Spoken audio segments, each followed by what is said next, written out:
একটু আগে উইকেট থেকে কাভার সরিয়ে ফেলা হয়েছিল এবং এখনও উইকেট থেকে আসলে কাভার সরানো। তবে খারাপ খবর যেটা, গুড়ি গুড়ি বৃষ্টি কিন্তু আবার শুরু হয়েছে, অর্থাৎ মাঝে কিন্তু রোদ উঠেছিল এবং সেই রোদের পর আমরা একটু আশান্বিত হয়েছিলাম হয়তো বা 40 বা 50 ওভারের একটা ম্যাচ শুরু হবে এবং আমরা এখানে যারা স্কোরিংয়ের দায়িত্বে আছেন এবং যারা এখানে ম্যানেজমেন্টের দায়িত্বে আছে তার সাথে কথা বলেছিলাম, মাঠ কর্মীদের সাথে কথা বলেছিলাম, তারা বলছিলেন সর্বোচ্চ 30 থেকে 40 মিনিটের মধ্যে হয়তো ম্যাচটা শুরু হবে এবং আম্পায়ারও কিন্তু উইকেটে গিয়েছিলেন। তবে এখন যে অবস্থা, যদি আবার বৃষ্টি শুরু হয় তাহলে খেলাটা শুরু করা কিন্তু কঠিন হয়ে যাবে। তবে এখন যে অবস্থা আছে যেটা বলছিলাম, যদি বৃষ্টি এরপরে আর না হয়, গুড়ি গুড়ি বৃষ্টি চললে, যে বৃষ্টি এখন চলছে সেখানে খেলা হওয়া সম্ভব। তবে বৃষ্টি যদি আবার হয় তবে সেক্ষেত্রে খেলাটা নাও হতে পারে। তবে এখন পর্যন্ত যেটা খবর, আগামী 30-40 মিনিটের মধ্যে যদি আবার বৃষ্টি না শুরু হয় তবে খেলা কিন্তু শুরু হবে এবং সেক্ষেত্রে বাংলাদেশ কত ওভার ব্যাটিং করবে, কত ওভার ব্যাটিং করে কত ওভারের টার্গেট তাদের দেবে, সেটা কিন্তু এখন বড় একটা প্রশ্ন। সেই প্রশ্নটা কিন্তু থেকেই যাচ্ছে।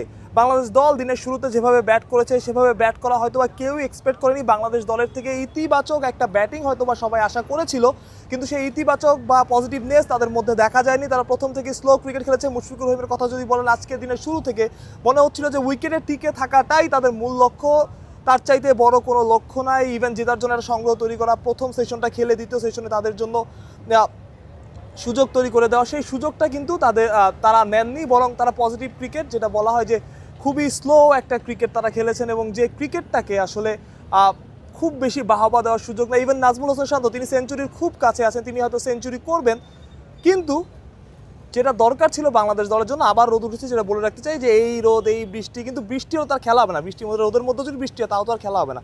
সো নাজমুল হোসেন শান্তর কথা বলছিলাম, নাজমুল হোসেন শান্ত যে কথাটা বলছিলাম, যে নাজমুল হোসেন শান্ত, তার কাছে যে পজিটিভ ব্যাটিংটা আমরা আশা করেছিলাম, তিনি রিভার্স সুইপ কিছু খেলার চেষ্টা করেছেন, কিছু ভালো শট খেলার চেষ্টা করেছেন, কিন্তু যেটা তার দরকার ছিল সেটা কিন্তু নাজমুল হাসান শান্ত পারেননি। অর্থাৎ যে পজিটিভ ক্রিকেটটা তার খেলা দরকার ছিল সেটা নাজমুল হাসান শান্ত খেলেননি। ক্যাপ্টেন হিসেবে আমরা দেখতে চেয়েছিলাম হয়তো বা তিনি একটা রিস্ক দেবেন, হয়তো বা রিস্ক নিয়ে কালকে একটা আলোচনা দেখছিলাম একজনের, সেই আলোচনায় যে তিনি বলছিলেন বাংলাদেশ যদি রিস্ক নিতে গিয়ে খারাপ খেলে, হিতে বিপরীত হয়, সেই হিতে বিপরীত হওয়াটা কি বাংলাদেশের গণমাধ্যম, ইভেন সাংবাদিকরাও, ইভেন সাধারণ মানুষরা কি মানতে পারবেন কিনা। আমার কাছে মনে হয় যে ক্রিকেটারদের কাছেও আসলে সেই ব্যাপারটাই কাজ করেছে, তারাও হয়তো বা সেই ব্যাপারটাই চিন্তা করেছে যে একটু রিস্ক নেওয়ার থেকে হয়তো ড্রয়ের জন্য খেলি, ড্রটাই হয়তো ভালো রেজাল্ট। বাট আপনি যখন বড় দলের কথা চিন্তা করবেন, ইংল্যান্ড, অস্ট্রেলিয়া বা ইন্ডিয়া বা অন্য কোনো, ইভেন সাউথ আফ্রিকা, নিউজিল্যান্ড, তারাও কিন্তু আসলে এই মুহূর্তে একটু দ্রুত, আমরা বলছি না যে 8-10 করে রান করবে, 12 করে রান করবে, সেটা না, বাট একটু দ্রুত হয়তো 5-6 করে রান করলে বাংলাদেশ এখনই যদি খেলা শুরু হয় বাংলাদেশ ডিক্লেয়ার করে দিতে পারতো এবং বাংলাদেশ ভালো একটা সংগ্রহ পেত এবং ভালো একটা চান্স থাকতো। যেহেতু উইকেটে টার্ন করছে, বৃষ্টি হয়েছে মাত্র, পেসারও একটু খানিকটা সুবিধা পেতেন, সব কিছুই ভালো একটা চান্স ছিল। তবে সেই সুযোগটা বাংলাদেশ দল নেয়নি, যার ফলে এই টেস্টটা কিন্তু আসলে ড্রয়ের দিকেই যাচ্ছে বাংলাদেশ। আমার কাছে মনে হয় যদি আবারও ব্যাটিংয়ে নামে, আবার 10টা ওভার খেলে, তাহলেও আসলে আমি অবাক হব না। জানি না সেই সম্ভাবনা কতটুকু বাংলাদেশ সেটা নামবে কিনা, বাট আমি আসলে অবাক হব না। এখন হয়তো নাজমুল হোসেন শান্ত সেঞ্চুরির জন্য খেলবেন, ব্যক্তিগত একটা মাইলস্টোন হবে, ব্যাক টু ব্যাক সেঞ্চুরি করবেন, অনেক প্রশংসা হবে।